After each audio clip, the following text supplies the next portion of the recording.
किसी व्यक्ति के बारे में आपसे अगर बार बार कहा जाए ना, वो व्यक्ति ऐसा है, वो व्यक्ति ऐसा है, वो व्यक्ति ऐसा है, तो मन में भाव जागृत होगा। एक बार उससे मिले तो अपन देखें तो सही, एक बार चलो। भाव जागृत हुआ।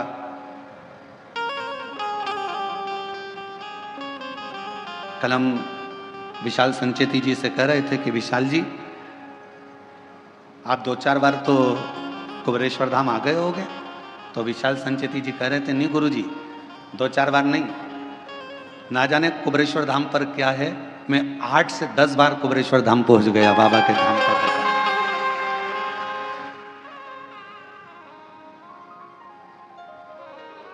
हम सुनते रहे,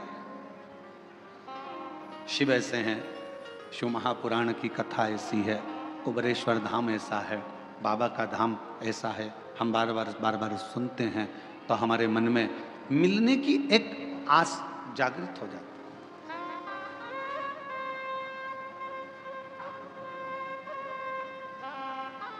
लड़का लड़की से शादी करने को तैयार नहीं था। लड़के ने सोचा था अभी मैं पढ़ाई करूंगा, अभी शादी वादी नहीं करूंगा। पर लड़के की बहन ने, लड़के की माँ ने, लड़के के रिश्तेदारों ने लड़की की खूबियां बताना प्रारंभ करी। इतनी बढ़िया है, ऐसी है, इतनी जोरदार, लंबे लंबे बाल हैं, बड़े बड़े आंख है, उसके सिर पर बिंदी अच्छी लगती है, पढ़ी लिखी है, उसने ये एजुकेशन करा है, ये कोचिंग करी है, ये जानती है, सिलाई जानती है, कढ़ाई जानती है, बनाई जानती, सब जानती है, उसको सब आता है। तो लड़के के मन में आया, जब इतनी तारीफ कर रहे हैं तो एक बार जरा मिलने में जाता क्या है, मिले तो सर। जब लड़की से मिलना हुआ, उसने देखा कि जो घर के लोगों ने कहा था बिल्कुल वैसा ही है, पढ़ी लिखी भी है, मेरे लायक भी है, तो लड़के ने हाँ भर दिया। लड़की से कहा गया तू एक बार मिल तो सही, लड़का ऐसा है, वैसा है, ये है, वो है। तो उसने कहा मिलते हैं।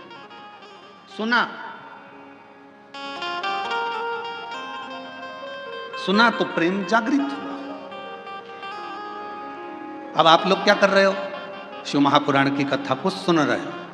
किसका चरित्र सुन रहे हो? देवादिदेव महादेव का, भगवान शंकर का। जब शिव जी का इतना चरित्र तुम बेजापुर में सुन लिए, कहीं तुम छत्रपति संभाजी नगर सुन लिए, तुम नासिक में सुन लिए, तुम मालेगांव सुन लिए, जब तुम बार बार शंकर जी का चरित्र सुनते जाओगे, सुनते जाओगे, सुनते जाओगे, तो अंदर से उससे मिलने की तमन्ना बढ़ती चली जाएगी।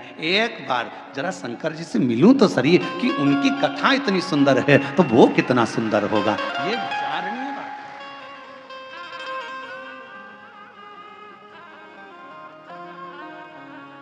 हमारे दीनानाथ जी एक लाइन गाते हैं, तेरी प्रतिमा इतनी सुंदर, तू कितना सुंदर।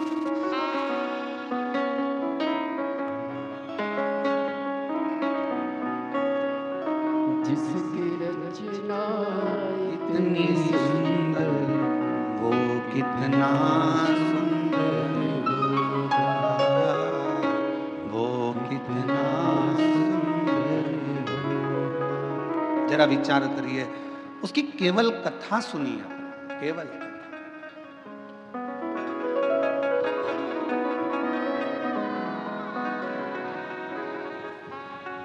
रुक्मणी जी ने केवल भगवान कृष्ण के विषय में सुना था, और फिर रुक्मणी जी का विवाह शिशुपाल के साथ जब पक्का किया तो रुक्मणी जी ने पत्र लिख दिया,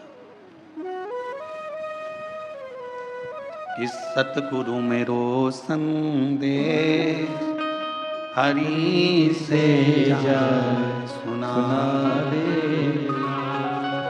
मेरी नैया पड़ी है मझधार, गुरु जी उसे पार लगा देना। पत्र लिख दिया, पत्र लेकर ब्राह्मण देवता को भेज दिया। द्वारकाधीश के पास पत्र पहुंच गया। द्वारकानाथ ने कह दिया कि रुक्मणी जी से कह दो कि श्रृंगार करके जगदम्बा के मंदिर पहुंच जाए, मैं तुझे लेने के लिए पहुंच जाऊंगा। रुक्मणी जी ने केवल सुन रखा था, भगवान को देखा नहीं था, पत्र भेज दिया और वो पत्र के माध्यम से भगवान रुक्मिणी को लेने के लिए आ गए। शिव महापुराण की कथा भी यही कहती है कि प्रथम भक्ति संतन कर संगा, दूसरी रति मम कथा प्रसंगा। ये दो भक्ति की सीढ़ियां हैं। अगर किसी ने कथा सुनना प्रारंभ कर दी और कथा सुनते सुनते अपना चित्त, अपना मन भगवान में लगाना प्रारंभ कर दिया, तो समझ लो कि शिव जी को मिलने में देरी नहीं होगी, भगवान शंकर जरूर।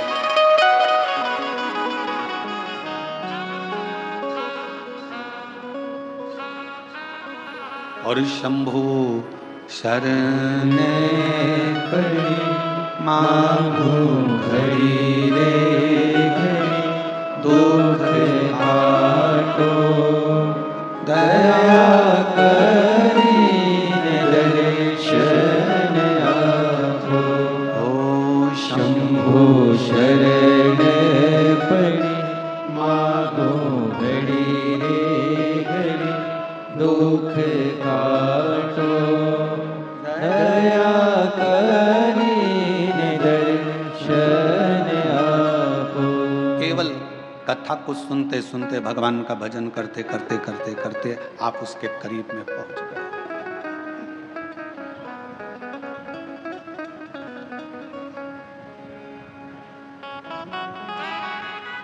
सीढ़ी का काम है छत तक पहुंचाना।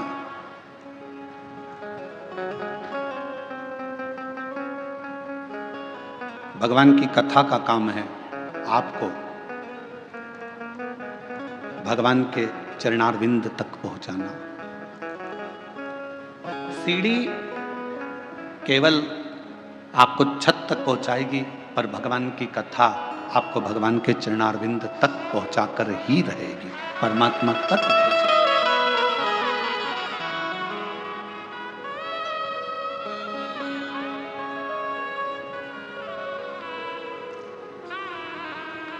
जब हम संत ज्ञानेश्वर मावली जी के यहाँ कथा करने के लिए बीड़ में आए, तो आप में से कई लोग आए होंगे बीड़ में कथा में भी। तो संत ज्ञानेश्वर मावली जी के यहाँ कथा में जब बीड़ में पहुँचे, तो वहाँ पर एक बच्चे ने एक प्रश्न किया। वो वहीं बीड़ का रहने वाला था। सोनी जी के कोई परिचित थे बीड़ वाले, उनके परिचित में था। उसने कहा, गुरुजी आपके कितने दोस्त हैं? आपके कितने मित्र हैं? हमने पूछा पहले तुम बताओ कि तुम्हारे कितने मित्र हैं। तो कहा, गुरुजी हमारे तो बचपन के 4-6 हैं और इसके बाद हमारे कॉलेज के भी 2-4 हैं। अब कल हमारे वो विशाल जी के बेटे अर्नव जी भी, वो भी अपनी मित्रों की मंडली को लाए थे। तो हमने उनसे भी वो कह रहे थे कि हमारे मित्र आपसे मिलना चाहते हैं गुरुजी। तो हमने पूछा तुम्हारे कितने मित्र हैं? तो कहा है कभी 8 रहते हैं, कभी 6 रहते हैं। हमने कहा घटते बढ़ते कैसे रहते हैं? तो कि 2-1 बाहर चले जाते हैं तो 6 हो जाते हैं, और वापिस आ जाते हैं तो 8 हो जाते हैं। हमने अब बीड़ में संत ज्ञानेश्वर मावली जी के यहाँ जब कथा करने के लिए पहुंचे, बीड़ में महादेव महाराज जब कथा कराए, तो वहां पर एक प्रश्न बीड़ के एक बच्चे ने पूछा कि आपके मित्र कितने, आपके दोस्त कितने? हम उस समय पर थोड़ा जल्दी में थे, आखिरी दिन की कथा थी। अब आखिरी दिन की कथा तो आपको मालूम ही है कि कल की कथा तो यही टाइम पे होगी कल, क्योंकि कथा की क्या है, शिवरात्रि है कथा की, और परसों के दिन सुबह 8 बजे से 11 बजे तक कथा हो जाएगी। 11 बजे के बाद जाने की तैयारी हो जाती है, तो इतना समय रहता नहीं, हम उत्तर नहीं दे पाए। तो बेटा अगर कथा सुन रहा हो तो हम कहेंगे उसने प्रश्न किया कि आपके कितने मित्र हैं, आपके कितने दोस्त हैं? तो मैं उससे कहना चाहूँगा, शरीर के और धन के ढेरों दोस्त हो सकते हैं, पर मन का तो केवल एक शिव ही दोस्त है। इस मन का, तुम्हारे पास में धन बढ़ता जाएगा तो आपके दोस्त बढ़ते चले जाएंगे, मित्र बढ़ते चले जाएंगे, सखा बढ़ते चले जाएंगे, रिश्तेदार बढ़ते चले जाएंगे, पहचान वाले बढ़ते चले जाएंगे।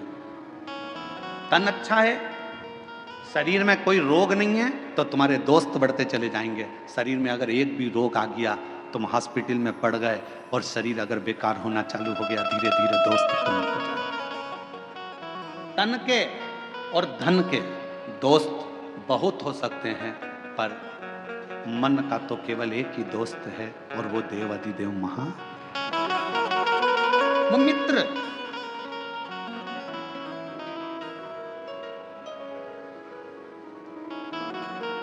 तन के और धन के दोस्त भले तुमको निभाएं ना निभाएं, तन का मित्र भले तुम्हें निभाए ना निभाए, धन का मित्र तुम्हें निभाए कि ना निभाए, पर मन का जो मित्र होता है, जैसे भगवान कृष्ण के मित्र थे सुदामा,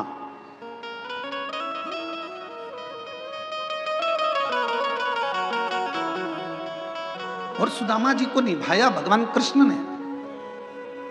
भगवान राम जी के मित्र थे निषाद राज, और निभाया भगवान राम ने। आप भी अपनी जिंदगी में एक मित्र शिव को बना लो, आप भी अपनी जिंदगी में एक मित्र देवाधिदेव महादेव को बना लो, और अगर शिव तुम्हारे मित्र बन गए तो ये निश्चित है कि तुम निभाओ कि ना निभाओ, पर मेरा देवाधिदेव महादेव तुमको निभाता जरूर है। शंभु शरण पड़ी मांगो घड़ी रे घड़ी, दुख काटो दया करी दर्शन आपो। शंभु शरण पड़ी मांगो घड़ी रे घड़ी, दुख काटो दया करी दर्शन आपो। परमात्मा को अपना मित्र भी बना लो। कोई तो होना चाहिए जिससे आप अपने दिल की बात कर सको।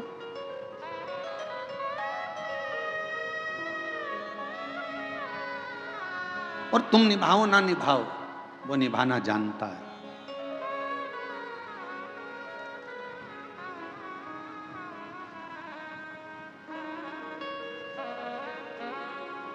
मनुष्य और भगवान में क्या अंतर है?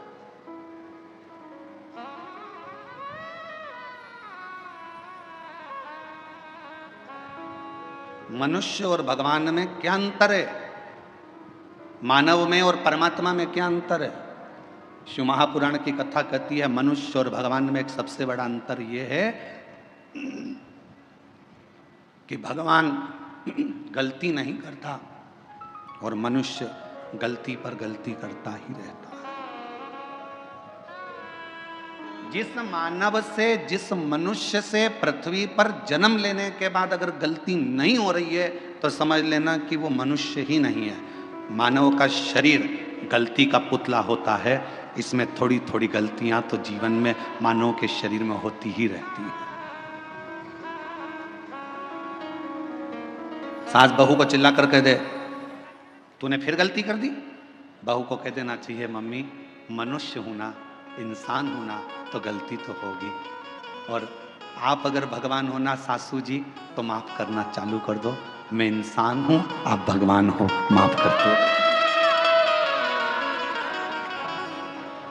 आप अगर भगवान हो तो माफ कर दो, और अगर आप भी इंसान हो, आप भी जब बहू बनकर आई थी, जो गलती मैं कर रही हूं आपने भी अपने बहू के जमाने में करी होगी। हो सकता है मैं सोकर लेट उठ रही हूं तो जब तुम नहीं आई थी ना मम्मी, तब तुम भी हो सकता है कि लेट उठती होगी। भगवान हो तो माफ करना सीखो, और अगर मैं जैसी हूं, मैं भी एक गलती का पुतला हूं, आप भी गलती का पुतला हो। गलती मनुष्य से होती है, मेरे से भी गलती हुई है, आपसे भी गलती हुई है, तो अपन एक जैसे हैं। इसलिए अपनी जिंदगी में परमात्मा के भरोसे छोड़ते चलो। जो गलतियां हैं वो परमात्मा माफ करता रहेगा। आप अपने जीवन को जीते चलो, जीवन जियो।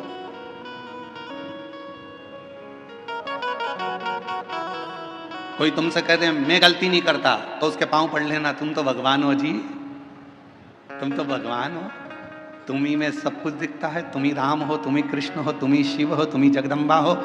जो कहे तुमसे कि मैंने जिंदगी में कोई गलती नहीं करी, समझ लेना उसको पांव पकड़ कर कह देना कि तुम भगवान हो।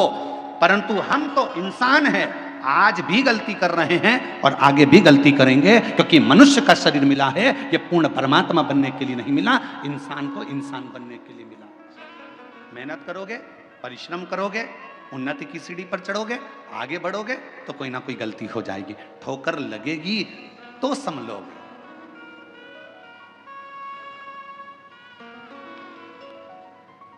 अच्छा बोलो री जीजियों, ओ बेजापुर वालियों, उत्तर देना। पहले दिन तुम कथा में आगे बैठने का रास्ता ढूंढ रही थी, बोलो सही है कि गलत है? दूसरे दिन तुम्हें रास्ता ढूंढने की जरूरत पड़ी क्या? तुमको मालूम था इधर से शॉर्टकट है, खेत में से निकल के उधर से कूद के इधर से आके इधर से बाहर आना है और यहां जाके बैठ जाए, जगह क्लियर।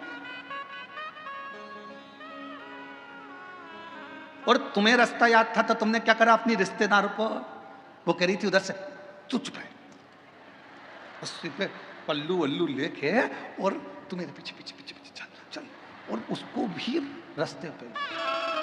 अरे कितनी गंदगी हो रही, कीचड़,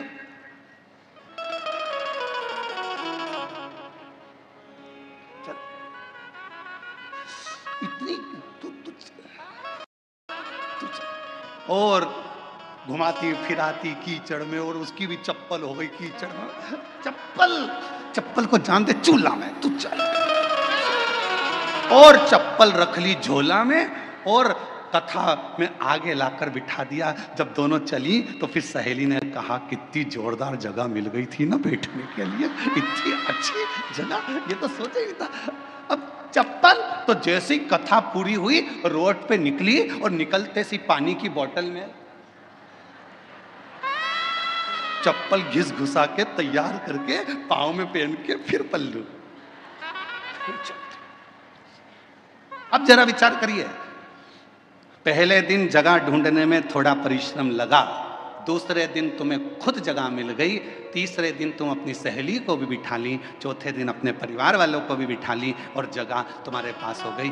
एक सच्चा भक्त, भगवान शिव का एक परम भक्त ऐसा ही होता है, पहले संघर्ष की जिंदगी जीते जीते मंजिल तक पहुंचता है, फिर सबको उस स्थान तक पहुंचा देता है कि ये स्थान मैंने देखा है, ये शिव का धाम मैंने देखा है, ये भगवान का नाम मैंने देखा है, चलो यहाँ चलकर बैठते हैं, चलो यहाँ चलकर स्मरण करते हैं। चलो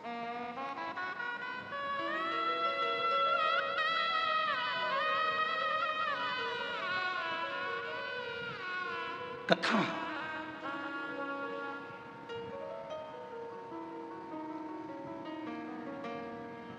कोई तुमसे कहे कि मैंने जिंदगी में कोई गलती नहीं करी, कह देना तुम भगवान हो, तुम भगवान हो।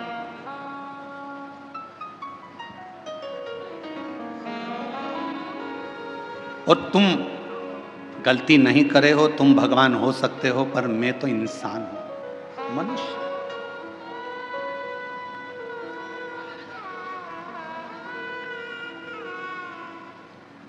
और मानव अगर गलती नहीं करेगा तो गलती करेगा कौन? गलती और कृपा की ना होती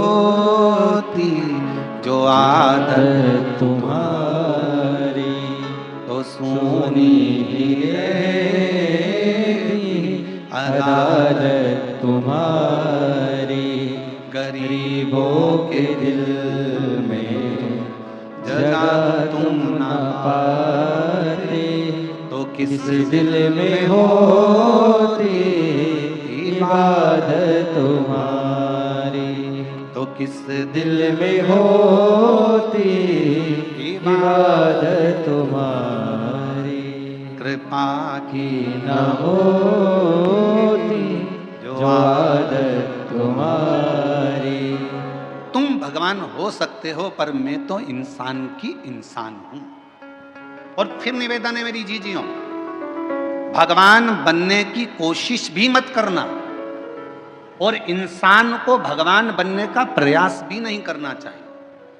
इंसान को इंसान रहना, इंसान को इंसान। आज के जमाने में बहुत, कलिकाल में बहुत आडंबर हो रहा है, लोग हर इंसान को भगवान बनाए जा रहे हैं। और इंसान भगवान बन बन के बैठ जाता है। लोग कहते हैं वो भगवान जैसा, वो भगवान जैसा। नहीं, इंसान को इंसान रहने दो और भगवान को भगवान रहने दो। उसको भगवान रहने दो और तुम इंसान।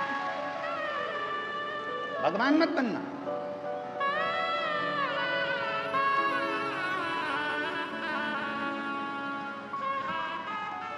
इंसान, उसे इंसान। गलती हो रही है, एक बार होगी, दो बार होगी, धीरे धीरे संभलते जाओगे।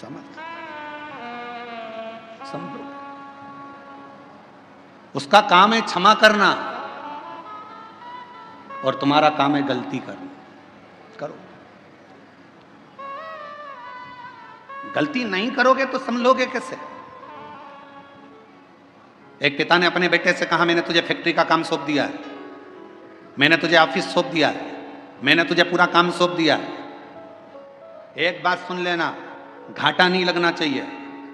मैंने तुझे समझा दिया, पहले पूरा काम तुझे सौंप दिया है, पूरी फैक्ट्री तुझे सौंप दी है, पूरा व्यापार तुझे सौंप दिया है, घाटा नहीं लगना चाहिए। और बेटे ने काम करना चालू करा।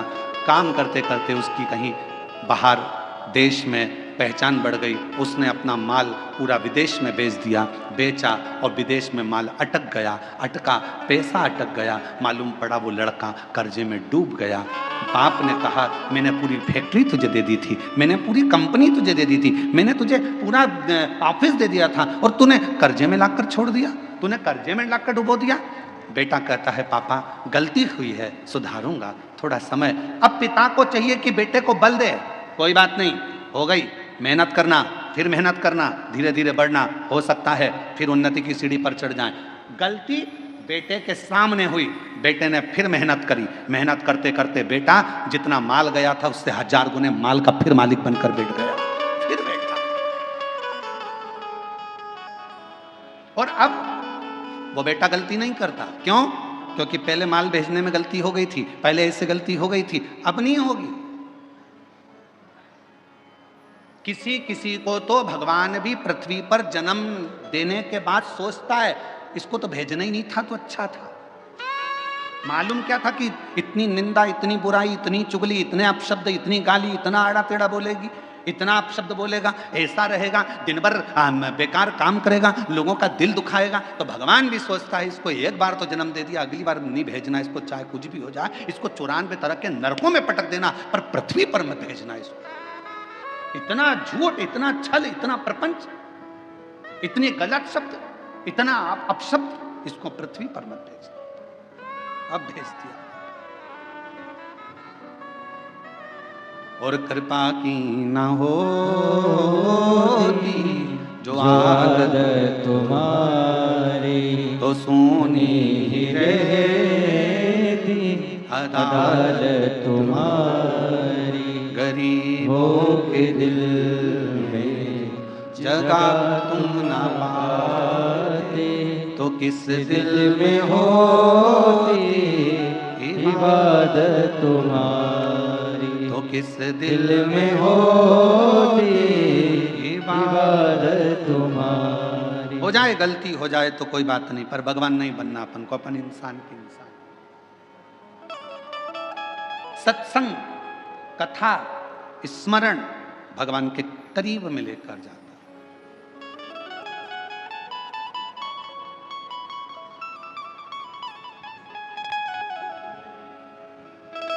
और ले गया।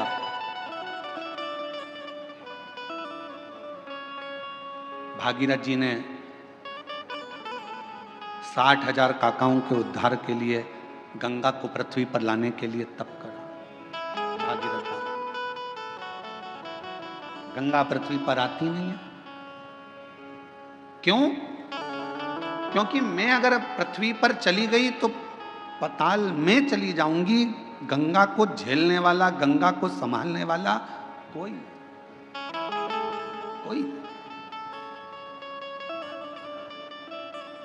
गंगा पृथ्वी पर नहीं आ रही। भागीरथ जी ने फिर तप करा, फिर साधना करी, फिर उपासना करी, और भागीरथ बाबा ने फिर निवेदन करा गंगा जी से कि आपको पृथ्वी पर आओ, पृथ्वी पर आओ। गंगा जी मना करती हैं, मैं नहीं आऊं, मुझे संभालने वाला भी तो कोई चाहिए, भागीरथ जी ने पूछा कि आप पृथ्वी पर नहीं आओगी तो मेरे काकाओं का उद्धार कैसे होगा, मैं क्या करूं कि आप पृथ्वी पर आ जाओ। तो गंगा मैया ने भागीरथ जी से कहा कि एक बार किसी सदगुरु की शरणागति में बैठकर थोड़ा सा सत्संग कर लो, तुम्हें कोई ना कोई तो राह मिल जाएगी। भागीरथ बाबा गुरु बाबा के पास जाकर बैठ गए। गंगा आने को तैयार है, पर मैंने गंगा मैया कह रही है कि मुझे झेलेगा कौन, मैं किससे प्रार्थना करूं। तो संत सतगुरु ने कह दिया कि सत्संग में बैठे हो, इतना याद रखना कि गंगा को झेलने के लिए एक ही है जो झेल सकता है, वो कौन। तो कहा गंगा को झेलने के लिए जिसने अपने पूरी तप और साधना को पूरी जिंदगी में करता रहा हो, वही गंगा को झेल सकता है। और वो देव अधिदेव महादेव है जो गंगा को अपने मस्तक पर झेल सकता है। इसके सिवा कोई गंगा को झेल पाए ये किसी के बस की बात नहीं है।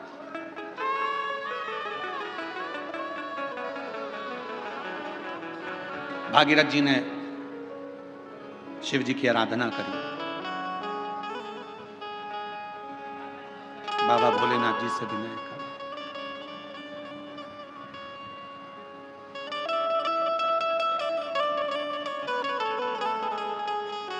महादेव नमन चरणों में स्वीकार कीजिए, सबका किया है मेरा कल्याण कीजिए, उद्धार कीजिए। हे त्रिपुंडधारी, हे त्रिशूलधारी, हे त्रिपुंडधारी, हे त्रिशूलधारी।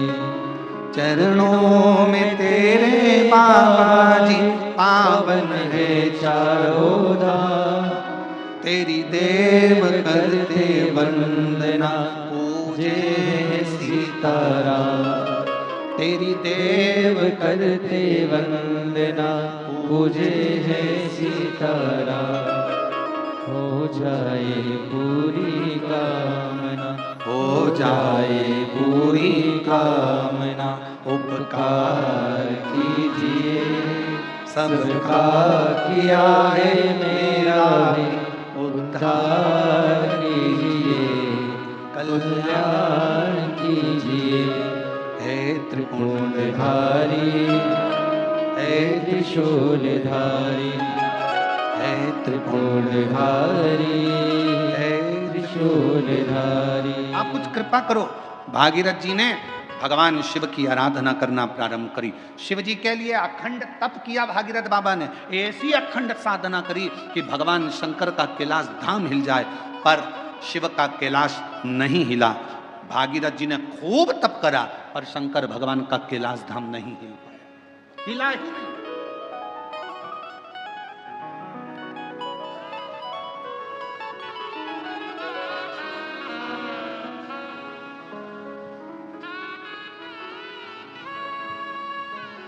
शिवजी तुम्हारे तप से, शिवजी तुम्हारी साधना से, शिवजी तुम्हारी तपस्या से जितनी जल्दी प्रसन्न नहीं होते, शिवजी उतनी जल्दी एक लोटे जल से प्रसन्न हो जाते हैं।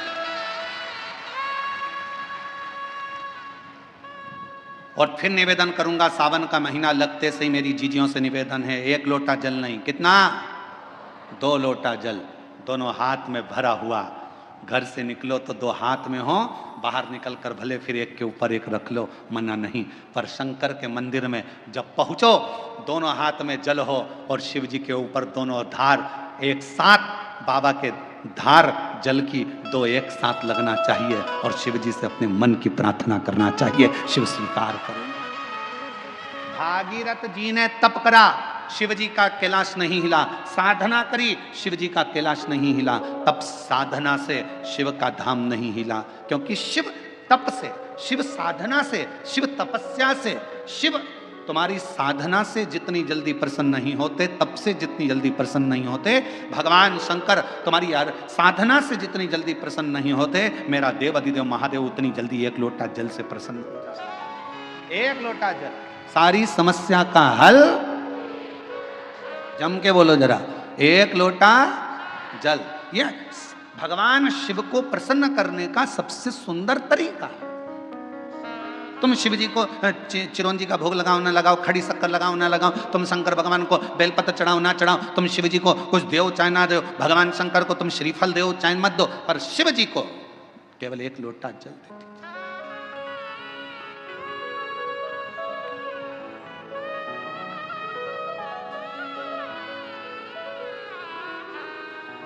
छत्तीसगढ़ में एक बहन ने एक प्रश्न लिख के भेजा था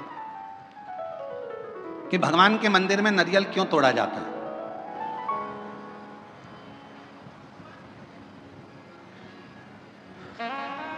छत्तीसगढ़ का प्रश्न है, मुझे उम्मीद है महाराष्ट्र की जीजियां उत्तर दे देंगी। मेरे जीजा उन भी बोल सकते हैं। भगवान के मंदिर में नारियल क्यों तोड़ा जाता है, तो छत्तीसगढ़ के निकुंभ का यह प्रश्न था, क्यों तोड़ते हैं भगवान के मंदिर में नारियल, क्यों तोड़ा जाता है, क्यों तोड़ा जाता है। भाई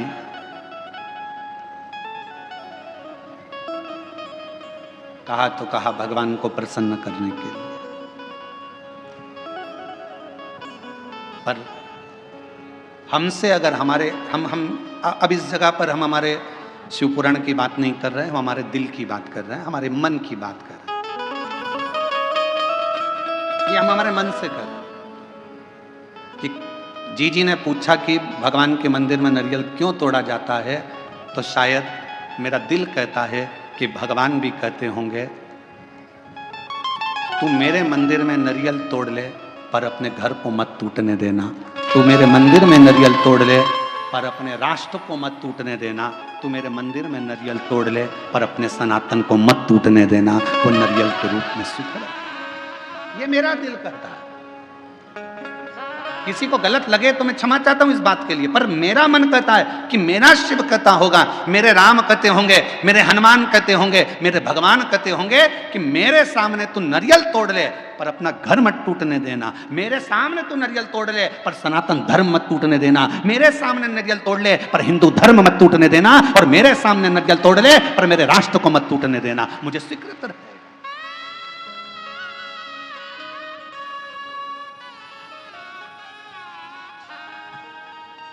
मुझे नारियल का टूटना स्वीकार है पर सनातन धर्म का टूटना स्वीकार नहीं है। मुझे नारियल का टूटना स्वीकार है पर मेरे हिंदू धर्म का टूटना स्वीकार नहीं है। मुझे नारियल का टूटना स्वीकार है पर अपने भारतवर्ष को टूटना स्वीकार नहीं है। मुझे ये चलेगा। तो मेरा दिल कहता है कि भगवान, नारियल टूटने का एक क्रम, शुभ कार्य में नारियल क्यों फोड़ा जाता है कि जो भी तकलीफ हो, कोई कष्ट हो, मेरा बाबा स्वीकार करना, ये हमने इसको दे दिया, जो भी था उसको प्रदान कर।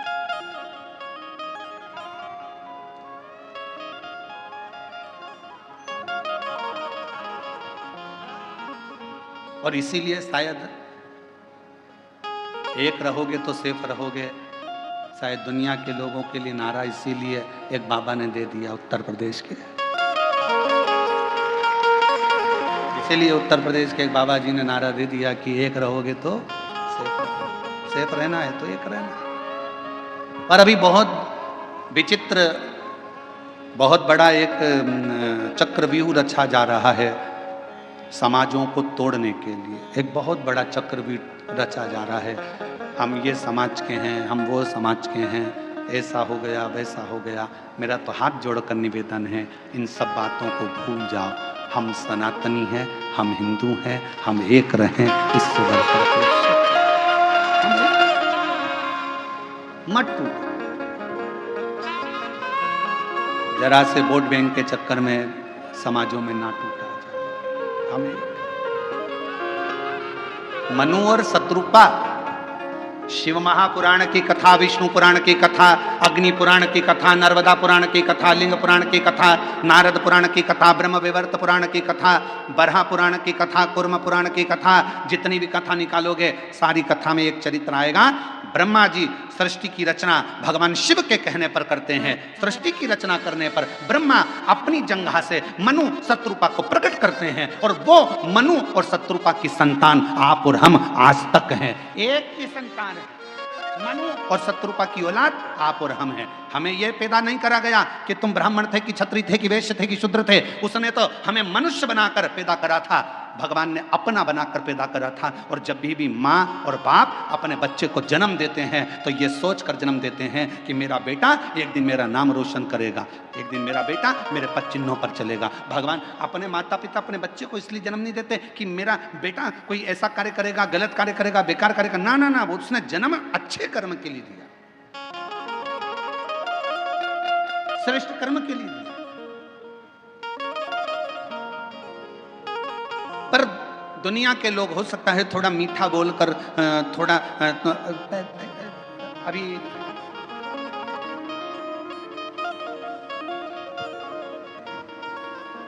अभी बहुत अच्छे अच्छे फल आ रहे हैं बाजार में, बहुत अच्छे अच्छे आ रहे हैं। उसमें से एक मैंगो आम, जामुन,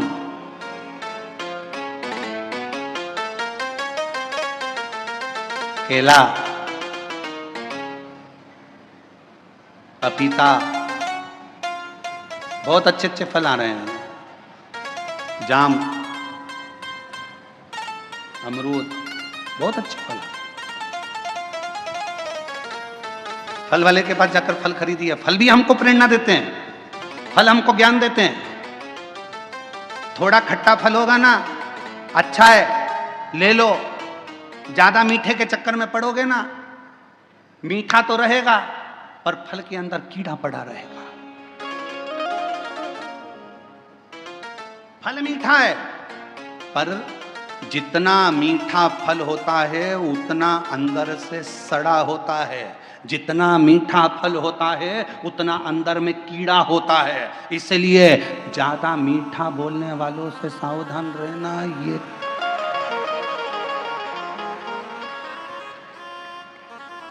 सावधान इंडिया,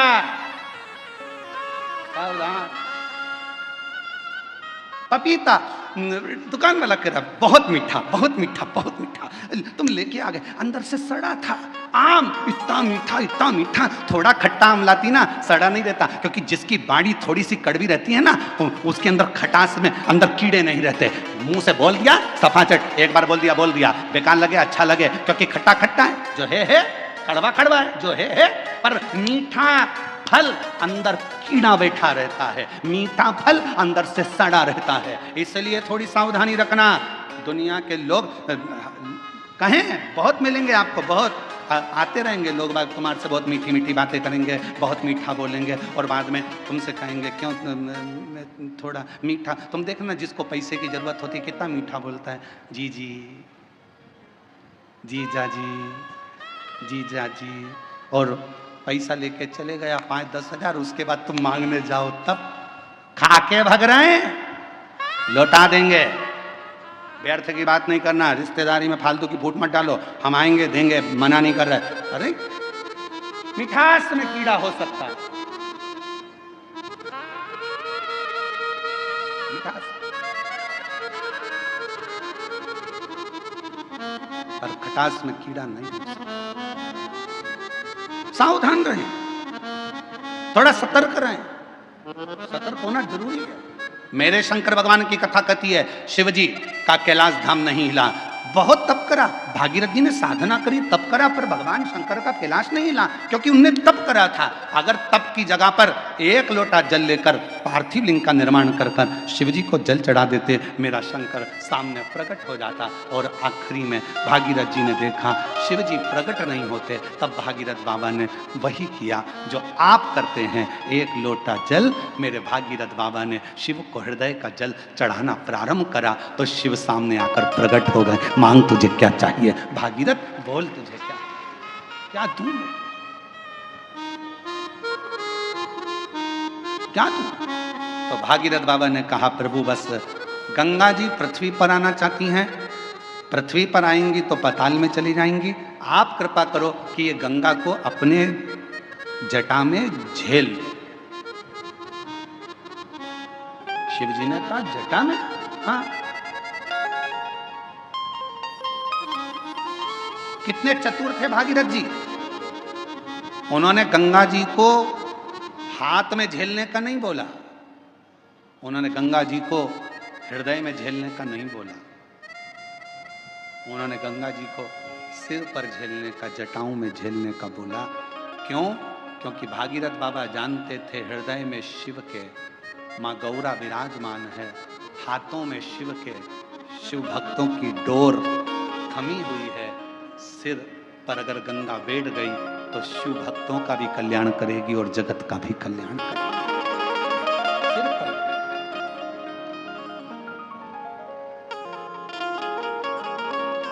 और मैया ओ गंगा मैया, मैया हो गंगा मैया, गंगा मैया, मैया हो गंगा मैया। ये जगत का कल्याण करने वाली गंगा, जगत का उद्धार करने वाली गंगा। फिर किसी ने एक बार प्रश्न किया था, क्या शिवजी को गंगा का जल अधिक प्रिय है? शंकर भगवान को गंगा का जल अधिक प्रिय है? तो शिव महापुराण की कथा कहती है, शंकर भगवान को तुम अपने घर का जल चढ़ा दो, शंकर भगवान को तुम्हें जो जल मिले वो चढ़ा दो, क्योंकि शंकर के ऊपर जब जल चढ़ता है, चढ़ते से ही वो जल गंगा जल बन जाता है। अलग से गंगा जल की जरूरत शिव को नहीं, शिव को अलग से गंगा जल की जरूरत नहीं। तुमने चढ़ाया, वो जल अमृत बन गया। हम तो कई बार लोगों से कहते, तुम्हारे बच्चे की तबीयत खराब है, तुम्हारे बच्चे को तकलीफ है, डॉक्टर को दिखाओ। तुम्हारे घर में अगर किसी को तकलीफ है, डॉक्टर को दिखाओ। वो जांच का बोले जांच कराओ, दवाई का बोले दवाई खिलाओ। और उसके साथ एक काम जरूर करो, डॉक्टर का इलाज भी करवाओ, साथ में एक कटोरी में जल लो और जल लेकर भगवान शिव का मंत्र का उच्चारण करो। नमः शिवाय, नमः शिवाय, षडाक्षर मंत्र बोल लो, ओम नमः शिवाय, या त्र्यंबक मंत्र बोल लो। और या त्र्यंबक मंत्र ना तो श्री शिवाय नमस्तुभ्यम मंत्र का जप करते जाओ, करते जाओ। 108 बार जप कर कर जो जल है वो अपने बच्चे को थोड़ा थोड़ा पिलाना प्रारंभ करो, या उस जल से उस बच्चे के शरीर पर लगाना प्रारंभ करो। वो जल भी सिद्ध हो जाता है मंत्रों की प्रबलता में। डॉक्टर को भी दिखाओ, डॉक्टर का भी इलाज करवाओ, दवाई दे दवाई खिलाओ, जांच का बोले जांच कराओ, पर साथ में शिव पर करा हुआ विश्वास, मंत्रों का उच्चारण, शिव तत्व का नाम सुख प्रदान करता है। एक पत्र है, अच्छा है।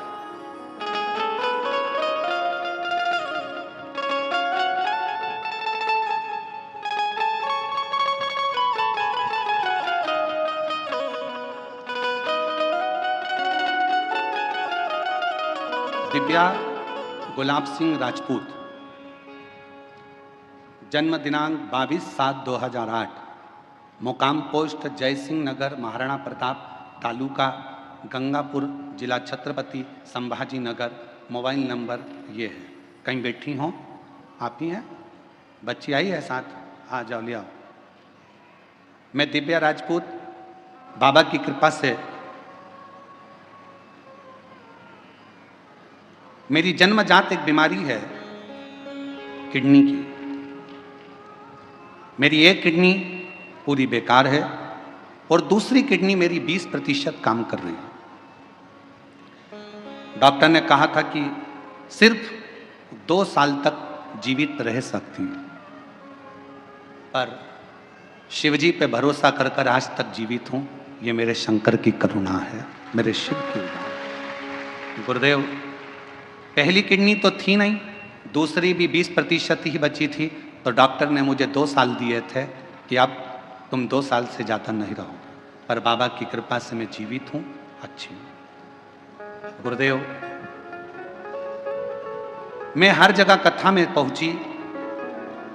गुरुदेव, कथा में आने का मेरा केवल एक ही काम था, क्योंकि मुझे डॉक्टर ने डायलिसिस पर डाल दिया और डॉक्टर ने कह दिया था कि डायलिसिस चलेंगे।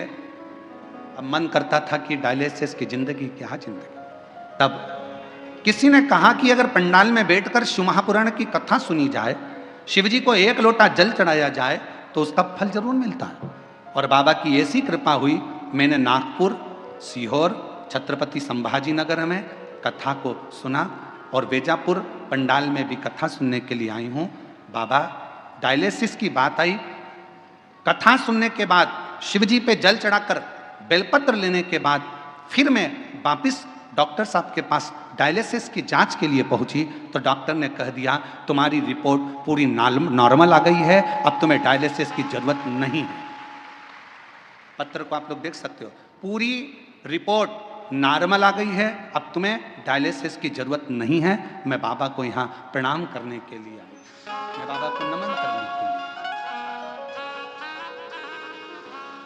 और तेरी कृपा का क्या है भरोसा, कब किस पर हो जाए जरा सी हम पर कर दो, ओ जरा सी हम पर कर एक पत्र दो। और है, अच्छा मेरी कृपा का क्या है भरोसा, कब किस पर हो जाए जरा सी हम पर कर दो, ओ जरा सी हम पर कर दो। मुकाम गंगा सागर नामदेव, धूलिया डोंगर गांव, तालुका पाथरी, जिला परभणी। डोंगर गांव में हम रहते थे और डोंगर गांव में रहते रहते हमारे को बच्चे तो हुए पर बच्चे शांत हो गए, जीवित नहीं रहे। गुरुदेव, हम वहाँ रहने के बाद में डॉक्टरों से इलाज करवाते रहे। 10 साल तक जालना में ट्रीटमेंट चालू रखा पर उसमें भी कोई सफलता नहीं रखी। 10 साल निकल गए, 12 साल निकल गए, ऐसे वर्ष निकलते चले गए। गुरुदेव, तो भी औलाद का सुख नहीं आया। फिर किसी ने कहा कि एक बार पंडाल में जाकर कथा सुनो। हम पंडाल में जाकर बाबा को कथा सुनने प्रारंभ करा, बाबा से विनय करी, वहाँ की मिट्टी को अपने गर्भ से लगाया और बाबा से झोली पसार कर संतान का सुख मांगा। पशुपति व्रत 2 बार करे, सफेद आंकड़े की जड़ का प्रयोग 2 बार करा और बाबा ऐसी कृपा शिव जी ने कर दी कि मेरा गर्भ ठहर गया। गर्भ ठहरा तो बाद में मालूम पड़ा कि मेरे गर्भ में 1 नहीं 2 बच्चे हैं और बाबा की कृपा से गर्भ में 2 बच्चे। जानकर समय बीता, बच्चे ने जन्म लिया पर एक बच्चे की स्वास्थ्य ज्यादा खराब रहा तो भी पूर्ण भरोसा शिव जी पर था और बाबा की कृपा से आज मेरा दूसरा बच्चा भी स्वस्थ है। 11 अगस्त 2023 को हमारे यहाँ पर बाबा की कृपा से दोनों बच्चों ने जन्म लिया। शिव जी की कृपा से दोनों बच्चे स्वस्थ हैं। दोनों का फोटो लगा रही हूँ, फोटो आप लोग देख सकते हो। और अगर बच्चे आए हों तो उनको लेकर बेलपत्र लेने के लिए आ सकते हैं। तेरी कृपा का भरोसा, कब किस पर हो जाए जरा सी हम पर कर दो, जरा सी हम पर कर दो।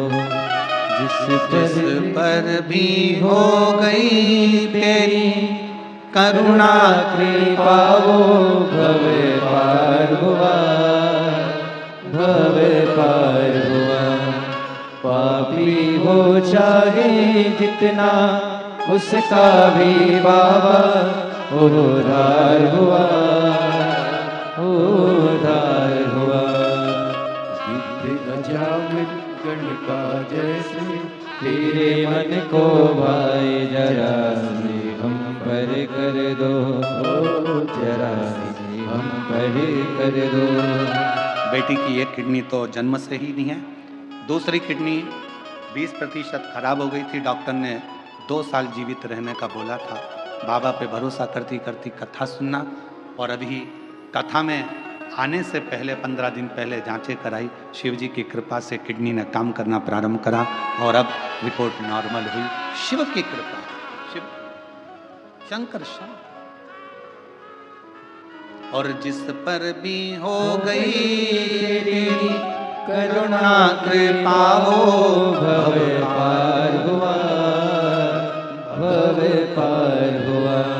आपी हो चाहे जितना उसका भी बाबा उद्धार हुआ, उद्धार हुआ।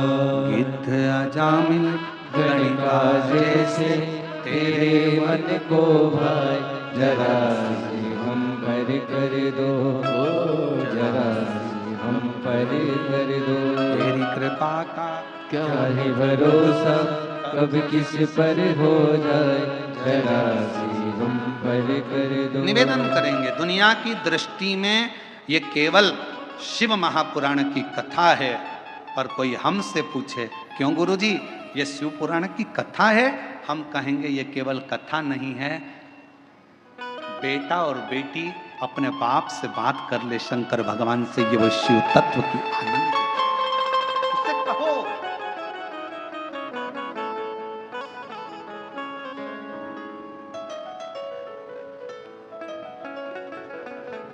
आज कथा का 5वां दिन है, कल कथा 6ठे दिन की। कल की कथा को हम लोग शिवरात्रि कहते हैं और 7वें दिन की कथा सुबह 8 बजे से 11 बजे तक हो जाएगी। बाबा से तुम आए हो इतनी दूर से बोलने के, टीवी पर तो कथा सुनते ही हो, पर पंडाल में अगर आए हो तो उससे अपने दिल की बात कहकर जाना। बाबा सब दुख काटना, तेरे चरणों की प्रीत देना, भक्ति देना, विश्वास देना और अंदर शक्ति देना कि मैं आगे बढ़ता चले जाऊं और तेरे चरणों का स्मरण करता चले जाऊं। उससे विनय करो,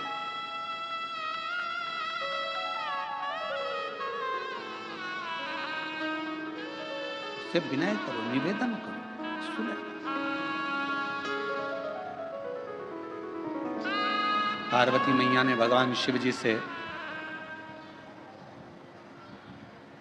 कहा,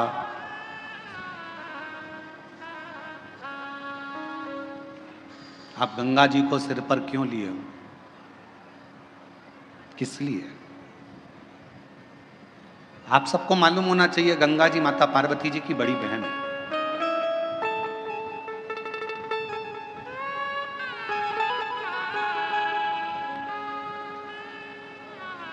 जितना प्रेम माता पार्वती जी भगवान शिव से करती थी, उससे दुगना प्रेम मां गंगा शंकर जी से करती थी। दुगना प्रेम मां गंगा शिव जी से करती थी।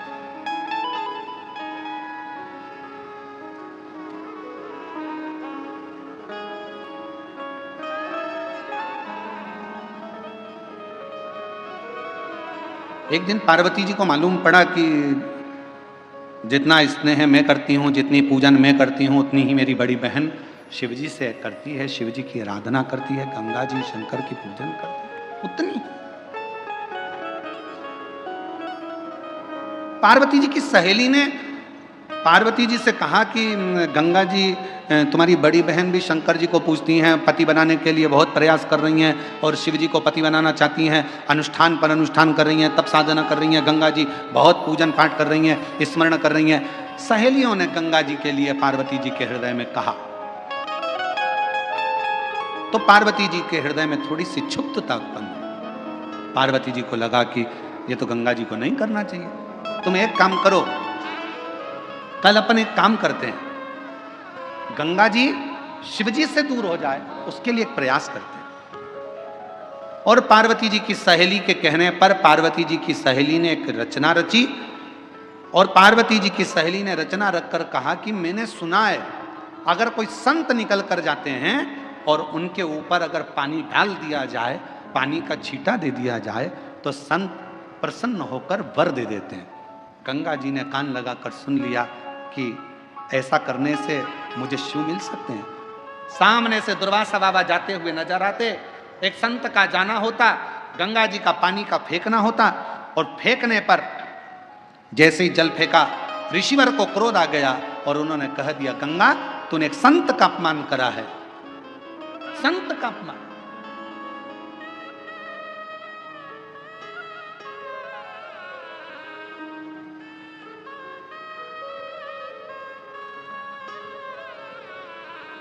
गंगा जी ने हाथ जोड़ लिया,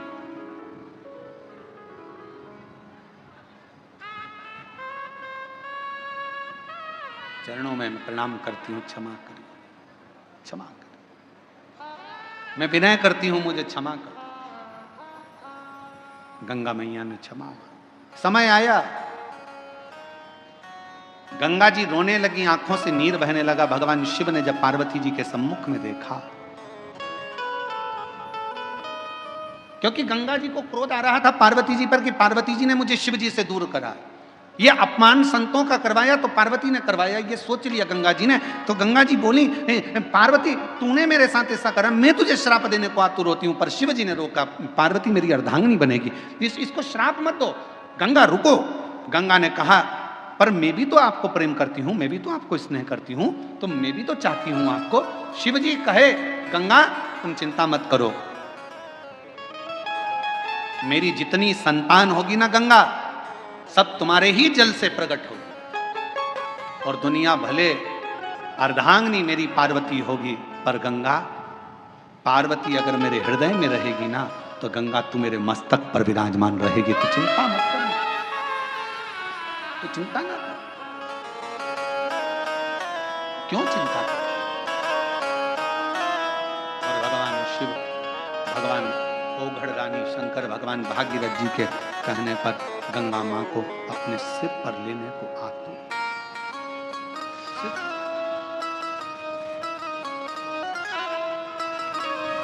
क्या नहीं देता, भागीरथ जी ने जो मांगा भागीरथ जी को दिया, लंकापति रावण ने जो मांगा वो लंकापति रावण को दिया।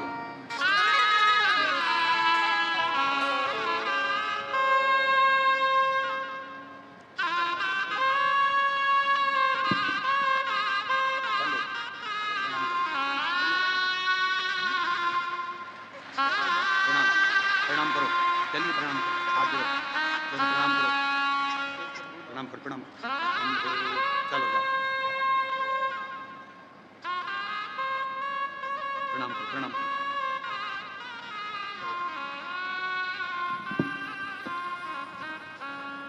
बच्चों का नाम है शिव और शंभू, जोरदार ताली।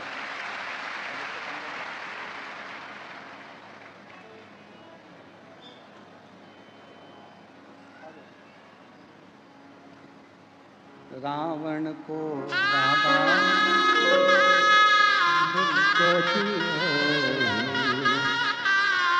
बस मार को तूने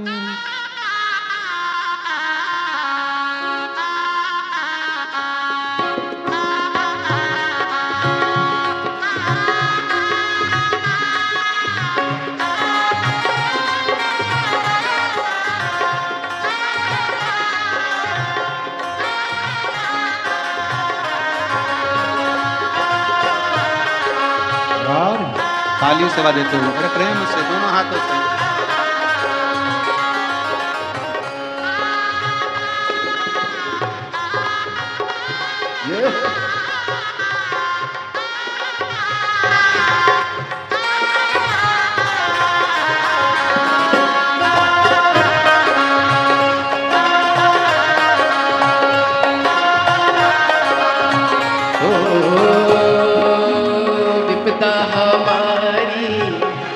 त्रिपुरारी बोले बाबा, विपदा हमारी हर लो त्रिपुरारी बोले बाबा, विपदा हमारी हर लो त्रिपुरारी बोले बाबा, विपदा हमारी हर लो त्रिपुरारी बोले बाबा। मरते वाले रखने वाले, मरते वाले रखे वाले, बमा बम भोले शंकर, गले में नाग भयंकर, ओ बमा बम भोले शंकर, गले में नाग भयंकर। विपदा हमारी हर लो त्रिपुरारी बोले बाबा, विपदा हमारी हर लो त्रिपुरारी बोले बाबा। रखे वाले मरते वाले, रखे वाले मरते वाले, बमा बम भोले शंकर, गले में नाग भयंकर, बमा बम भोले शंकर, गले में नाग भयंकर।